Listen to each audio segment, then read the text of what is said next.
calling an election next Wednesday. For more on this, let's go live to CB24's Beatrice Vaisman, who just heard the announcement from the Premier. Tell us more about it.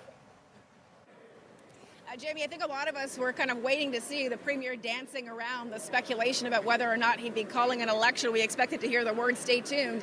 That didn't happen. He outright came out and said he'll be visiting the Lieutenant Governor on Tuesday, asking her to dissolve the legislature. Wednesday, essentially, campaign kicks off, the writ drops, and February 27th, the people here in this province will have their say in the next provincial election. Joining us now live to talk more about this announcement, I want to bring in the editor-in-chief of the Toronto Sun, Adrienne Batra. Adrienne, thanks so much for being here. Certainly, the Premier is saying that he needs a mandate to deal with Donald Trump. Help us understand why a next year and a half, which is when the next election was supposed to be, June 2026, wasn't long enough for the Premier to use this majority government to make some important decisions. That's a great question. What you can see, of course, is everything is, there's opportunist, something happening here. There's political opportunity.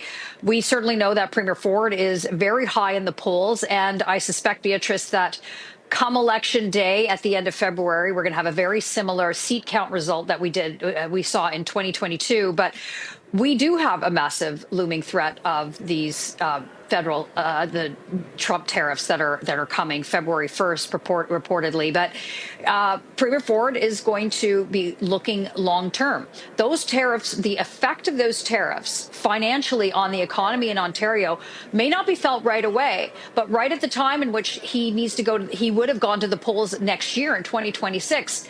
Is when we're going to see an impact on our economy. So he knows that, he recognizes that, and it is going to require domestic investment of potentially billions of dollars. So what he's trying to make the case is say, look, I know I have this till 26, but circumstances, events have changed, and the landscape is very different from when we were looking at just over a year ago. So from that perspective, and you know, you just saw it there. He's certainly in fighting form. He's ready to go. He had election messaging ready to go already, and frankly, Premier Ford is perceived on a national scale as the one who is leading the charge against fighting against these tariffs.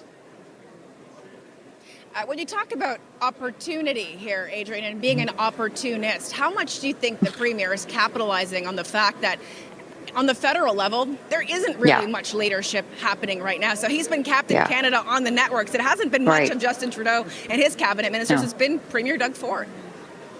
Yeah, because we have a dearth of leadership at the federal level, you know, Justin Trudeau prorogued Parliament. We don't even have an ability for our parliamentarians to come together for a national cohesive strategy to respond, and what those retaliatory tariffs will look like. It's happening amongst the premiers, and that's good and that's important, but we don't have a strong national voice. And it would appear that Premier Ford has stepped into that role, and certainly taking that as an opportunity to go down to the United States with a number of the other premiers in the middle of now an election campaign to show that he is demonstrating that leadership to Ontarians, to Canada, that someone's got their back. And that's the messaging that you're going to hear. We just heard it, some of it now at the announcement in Brampton, a very opportune campaign style stop, a significant investment in a part of the province that will likely see conservative support in the next election.